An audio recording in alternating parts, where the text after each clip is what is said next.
आम आदमी पार्टी ने अब महारत हासिल कर ली है। झूठ बोलो, अनर्गल आरोप लगाओ, हिट एंड रन करो, ड्रामा कार्ड खेलो, विक्टिमहुड कार्ड खेलो और डाइवर्ट करके निकल जाओ। जिस प्रकार से पुराने आरोपों को ही फिर से नया स्वरूप देकर परोसा जा रहा है। इससे पहले भी उन्होंने आरोप लगाया था 4.5 किलो वजन घटा है, पर तब भी पता चला था वजन घटा नहीं, बढ़ा था। तथ्य क्या है जो मीडिया के माध्यम से सामने आए हैं? जब अरविंद केजरीवाल अप्रैल में जेल में गए, तब से लेकर जब तक उनको अंतरिम राहत नहीं मिली, उनका वजन तो 1 किलो बढ़ गया था। जब उनको कैंपेनिंग के लिए मई में अंतरिम राहत मिली और जून 2 तक वो कैंपेनिंग कर रहे थे, तब उनका वजन लगभग 63.5 किलो हो गया, 63.5 केजीज हुआ। उसके बाद अब जो मीडिया ने दिखाया है कि 14 जुलाई को जब उनका वजन किया गया तो वो घटकर 61.5 केजीज हुआ है। कहीं पर भी 8, 8.5, 9 किलो वजन नहीं घटा है। और ये भी जो वजन मामूली सा कम हुआ है, क्या उसके पीछे कारण ये है कि अरविंद केजरीवाल ने जब से वो कैंपेनिंग के बाद जेल में फिर से आए हैं, उन्होंने खाना लेना बंद कर दिया है? शायद इसीलिए, ताकि वो वजन घटे और बीमारी का बहाना बनाया जा सके और विक्टिमहुड कार्ड खेला जा सके। हमने देखा है ना कि किस प्रकार से मीठा खाना भी खाया जा रहा था ताकि शुगर लेवल को स्पाइक किया जा सके। एक मेडिकल बोर्ड है एम्स की, जो लगातार मॉनिटर करती है अरविंद केजरीवाल की सेहत को और टाइम टू टाइम डाइट और मेडिसिन प्रिस्क्राइब करती है। सुनीता केजरीवाल जी भी उनके संपर्क में है। और तिहाड़ जेल तो पूरा आम आदमी पार्टी के तहत आता है।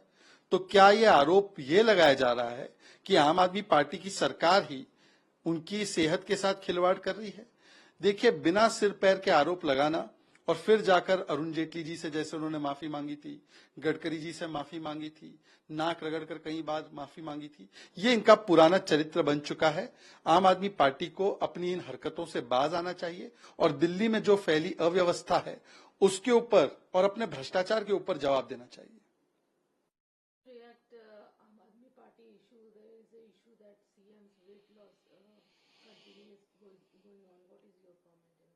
AAP today has come to mean और अधिक पाप and और अधिक propaganda, and their propaganda just does not stop. Make hit and run allegations, divert and then run away. Now the old allegations are being given in a new bottle. They had made these allegations few weeks ago also that 4.5 kgs of Kejriwal has been lost. His health is under severe stress. It turned out those allegations were also false.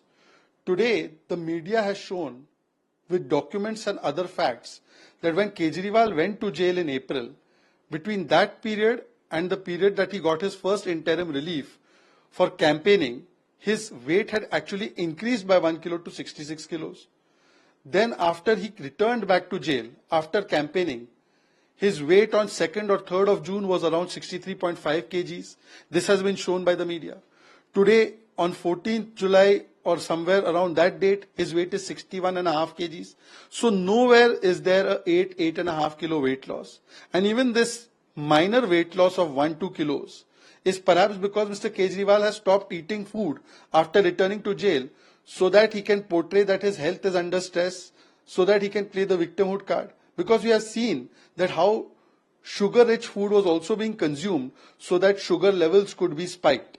This kind of dramabazi is being done and allegations are being made against Tihar jail, which comes coincidentally under Aam Aadmi Party government. So is the allegation against the Tihar authorities who report to Aam Aadmi Party government? Is Aam Aadmi Party government itself conspiring? A medical board of AIIMS has been constituted to look into health of Chief Minister. They prescribe him diet and medicines as per his health requirements. Sunita Kejriwal ji is also in touch. But despite this, the entire attempt is to make a fake allegation, to make fake narratives, to play victimhood card so that you do not have to answer about your corruption and about the avyavastha that has been spread in Delhi because the government is being run from Tihar. This kind of उनका कहना है कि supreme court का जो judgement आया है मुस्लिम divorcee महिला है उनके एलिमनी को लेकर, ये बिल्कुल सही नहीं है, ये इस्लामिक लॉ के खिलाफ है।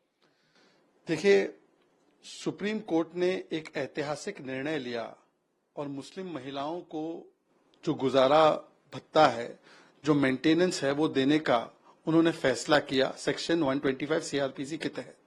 इसका स्वागत करने के बदले हमने देखा है कि जो तुष्टीकरण और वोट बैंक के भाईजान हैं, वो इसका लगातार विरोध कर रहे हैं, चाहे वो कांग्रेस पार्टी हो, चाहे वो इंडिया अलायंस के नेता हो, या जब वो खुलकर विरोध नहीं कर पाते तो एआईएमपीएलबी जैसी बॉडीज जो कांग्रेस और ऐसी इंडिया अलायंस की पार्टीज ने उन्हें पोषण दिया है, उनको समर्थन दिया है, वो कर रही है।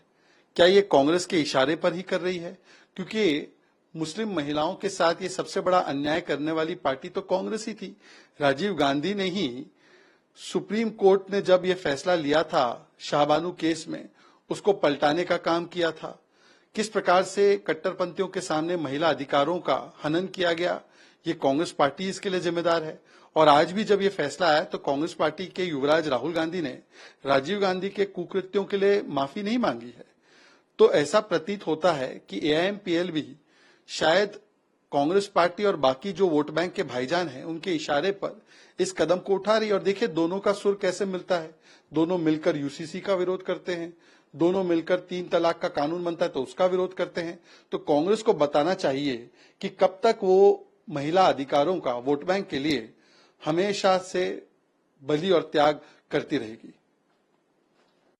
हमारी सीटें 4-5 सीट क्लियरली जो अभी हमने 12-13 सीट जीते हैं, और जिस तरीके से सीट आ रही है उससे साफ नजर आ रहा है कि बीजेपी का ग्राफ लगातार घटता जा रहा है। क्या कहेंगे? देखिए, हम लोग तो तीसरी बार भी सरकार बनाने के बाद जीत में विनम्र है, पर कुछ लोग हार में भी किस प्रकार से अहंकारी हो जाते हैं उसका प्रमाण कांग्रेस पार्टी है।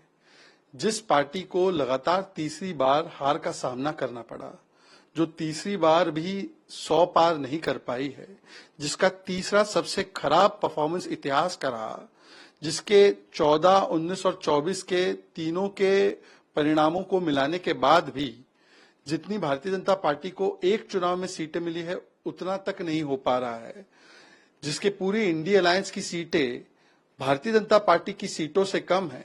अगर वो हार में भी अहंकार जताना चाहते हैं तो ये उनका अधिकार है, परंतु मुझे लगता है कि इसी अहंकार के चलते अब कांग्रेस पार्टी अपना असली स्वरूप दिखाने लगी है। इसलिए पार्लियामेंट में राहुल गांधी ने क्या कहा, हिंदू हिंसक है। फिर पार्लियामेंट के बाहर जाकर कहते हैं कि राम जन्मभूमि के आंदोलन को हमने समाप्त कर दिया अयोध्या में, जबकि अयोध्या सीट वो जीते नहीं है, फैजाबाद जीते, अयोध्या में विधानसभा में भारतीय जनता पार्टी की लीड है। तो ये दिखाता है कि कैसे हार में भी अहंकार, और अहंकार के चलते दुष्प्रचार, और दुष्प्रचार के चलते ये नफरत का व्यापार ये कांग्रेस पार्टी ने फिर से शुरू कर दिया है।